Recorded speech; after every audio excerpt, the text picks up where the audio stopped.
नमस्कार दोस्तों, मेरा नाम है शत्रुघ्न गौतम। आप सभी मित्रों का मेरे YouTube चैनल पर स्वागत है। इस वीडियो के माध्यम से हम लोग बात करेंगे सरकारी कर्मचारी इनकम टैक्स में HRA अपना कैसे भरे, या कह सकते हैं कि HRA कैलकुलेशन कैसे किया जाए। काफ़ी लोग HRA को इग्नोर कर देते हैं, छोड़ देते हैं, क्योंकि जब हम लोग अपने BRC पे या अपने कार्यालय में जब विवरणी भरते हैं तो उस समय वहाँ पे बहुत ज़्यादा डॉक्यूमेंट्स मांगे जाते हैं, जिसके कारण से लोग अपना HRA छोड़ देते हैं।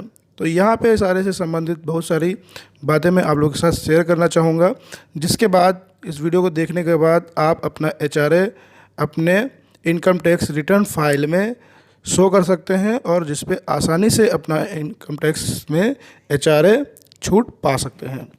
तो जल्दी से शुरू करते हैं वीडियो। इससे पहले अगर हमारे चैनल पर आप पहली बार आए हैं तो प्लीज़ हमारे चैनल को सब्सक्राइब कर दें, बेल आइकन को भी दबा दें, ताकि अन्य वीडियो के नोटिफिकेशन आपको सबसे पहले मिल सके। हाउस रेंट अलाउंसेस ये दो तरह के होते हैं, यानी कि इनकी दो कैटेगरी होती हैं। पहला है जिन कर्मचारियों को विभाग से HRA प्राप्त होता है, उसको हम लोग under section 1013A of income tax act 1961 के तहत कैलकुलेट करते हैं। इसके अतिरिक्त हमारे पास एक दूसरी कैटेगरी है, उसमें कर्मचारियों को विभाग से कोई HRA प्राप्त नहीं होता है। तो ऐसे कर्मचारी जिनको विभाग से कोई HRA प्राप्त नहीं होता है लेकिन वो रेंट तो फिर भी देते हैं, तो उस रेंट को वो लोग under section 80GG income tax act 1961 के तहत जाके वो छूट ले सकते हैं। तो ये दो तरह की कैटेगरी हैं। इस वीडियो में मैं आपको बताने वाला हूँ फर्स्ट वाली कैटेगरी के बारे में विस्तार से, जिसमें जो भी सरकारी कर्मचारी हैं, खास करके हमारे शिक्षक साथी वो आते हैं, तो उनको विभाग से HRA प्राप्त होता है। उस HRA को कैसे कैलकुलेट करेंगे, कैसे इनकम टैक्स रिटर्न में आप शो करेंगे, ये पूरा विस्तार से हम लोग इसमें जानने वाले हैं। HRA rules for calculation. तो यहाँ पे HRA के कैलकुलेशंस का हम रूल है, यहाँ पे 3 पॉइंट हैं, तीनों पॉइंट को आपको ध्यान देना होगा। पहला है एक्चुअल HRA रिसीव्ड, दूसरा है rent paid minus 10% of basic salary plus DA, and third है 50% of basic salary plus DA if metro city, और 40% of basic salary plus DA if non metro city. तो आपको बता दें, इंडिया में metro city आपके 4 ही हैं, एक दिल्ली, दूसरा मुंबई, तीसरा कोलकाता एंड चौथा चेन्नई। तो इन 4 जगह पे अगर आप हैं तो वहाँ पे आपको 50% of basic salary plus DA, और अदर सिटी में अगर कहीं भी आप हैं तो आपको 40% of basic salary plus DA पे ये आपको कैलकुलेशन करना होगा। तो इसको कैसे करेंगे, इसको हम लोग आगे डिटेल से विद एग्जांपल समझेंगे। जब भी आप HRA कैलकुलेशन करेंगे तो इन 3 पॉइंट्स पे अलग अलग कैलकुलेट करके देखना पड़ता है कि किस पॉइंट पे जो आपका HRA बन रहा है वो इन तीनों में से कौन सा सबसे कम है। इन तीनों में से जो भी सबसे कम होगा वही आपका HRA पेड होगा, यानी वही आप HRA के लिए आप उसको मेंशन कराएं अपने इनकम टैक्स रिटर्न में। तो इसको आगे हम लोग एक एग्जांपल से देखेंगे। यहाँ पे हम इसको एक एग्जांपल के तौर पे समझेंगे।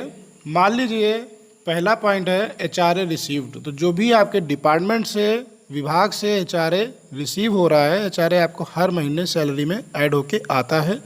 जब आप अपनी पे स्लिप या आप अपने वेतन प्रमाण पत्र निकलवाते हैं तो आपको उसमें HRA प्लस आपको बेसिक सैलरी का स्ट्रक्चर सारा उसमें दिया रहता है, क्या क्या आपको मिलता है। तो आप उसके माध्यम से पता कर सकते हैं कि आपको कितना HRA मिलता है, कितना बेसिक पे है, कितना DA है, वो सारी जानकारी उसमें रहती है। तो यहाँ पे मान लीजिए HRA हमको रिसीव्ड होता है 2000 रुपये पर मंथ। इसको एक मैं सिंपल से उदाहरण के माध्यम से समझाना चाह रहा हूँ ताकि आप लोगों को अच्छे से समझ में आ जाए। तो पहला पॉइंट हो गया हमारा HRA 2000 रुपये पर मंथ हो गया। दूसरा पॉइंट होता है कि रेंट पे minus 10% of basic salary plus DA। तो दूसरा जो पॉइंट है उसमें जो भी आपने रेंट पे किया है तो rent paid minus 10% of basic salary plus DA. मान लीजिए 6,000 आप रेंट देते हैं और आपका बेसिक 38,000 है, जिस पे डीए आपको 3,000 मिलता है। तो ये टोटल 38 प्लस 3,000 का 10%, यानी कि ये हो गया आपका 41,000, और तो 41,000 का 10% यानी 4100। तो जो रेंट आपने दिया 6,000 रुपये, उसमें से हम 4100 रुपये माइनस कर देंगे तो आपका बचेगा 1,900 रुपये। तो ये दूसरा पॉइंट है। अब तीसरा पॉइंट था आपका 40% of basic salary plus DA, यानी कि बेसिक सैलरी और डीए का जो योग है उसका 40%। अब आपका बेसिक और डीए का योग कितना बनना था, 41,000 रुपये, उसका हम 40% निकाल लेंगे। अगर आप मेट्रो सिटी में हैं तो आप उसका 50% सीधे निकाल लेंगे। तो 40% जैसे हम निकालेंगे 41,000 का, तो आपका आएगा 16,400 रुपये। तो अब आप देखेंगे इन तीनों कैलकुलेशन में सबसे कम वैल्यू किस में आई है। तो आप देखेंगे फर्स्ट वाले में 2,000 था, सेकेंड वाले में 1,900 आया है और थर्ड वाले में 16,000 आया है। तो सबसे कम वैल्यू जो आई है वो सेकेंड वाले फार्मूले से आई है। तो इस वाले वैल्यू को हम नोट कर लेंगे, यानी कि 1,900 रुपये आपका जो एचआरए ये पर मंथ का बना, इसको हम नोट कर लेंगे। अब क्या करना है आपको, इसी तरीके से हर महीने का एचआरए निकालना है, क्योंकि कभी कभी जब डीए आपका बढ़ जाता है, ठीक है, तब ये उसमें डिफरेंस आ जाएगा। तो इसीलिए आपको हर महीने का पूरा निकालना होगा, अप्रैल से मार्च तक का पूरा निकालना होगा, पूरे सत्र का, और उसके बाद सभी को ऐड कर लेना है। मान लीजिए केवल 1,900 रुपये ही हम रख लें, डीए नहीं बढ़ा, तो 1,900 गुणे 12 कर देंगे, आपका पूरे साल का एचआरए निकल आएगा। तो इस तरीके से 12 महीने का आपका एचआरए जो कैलकुलेट करेंगे वो 1,900 गुणे 12 बराबर आपका आ जाएगा 22,800 रुपये। तो ये आप मंथली वाइज पूरा कैलकुलेट करके ही इसको टोटल करके नोट कर लेंगे। तो ये जो वैल्यू आपकी आई, ये आपका एचआरए बनेगा। इतना आप पैसा अपने इनकम टैक्स रिटर्न में शो कर सकते हैं। अब यहाँ पे प्रश्न आएगा कि आपको इनकम टैक्स रिटर्न में फ़ाइल करने के लिए क्या हमको लैंडलॉर्ड या जिनके यहाँ पे आप रेंट पे रहते हैं उनका हमें पैन कार्ड देना होगा या नहीं। तो मैं आपको बता दूं कि पैन कार्ड आप उस कंडीशन में देते हैं जब आपका जो रेंट होता है वो 1 लाख से ऊपर होता है पूरे साल का रेंट आपका 1 लाख से ऊपर हो, या फिर आपको जो एचआरए मिलता है वो 3,000 से ऊपर हो। कह सकते हैं कि मंथली जो आपकी जो किराया जाता है आपके घर का, अगर वो 8,400 के ऊपर जाता है तो ही आपको मकान मालिक का पैन कार्ड देना होगा, अन्यथा की स्थिति में पैन कार्ड देने की ज़रूरत नहीं है।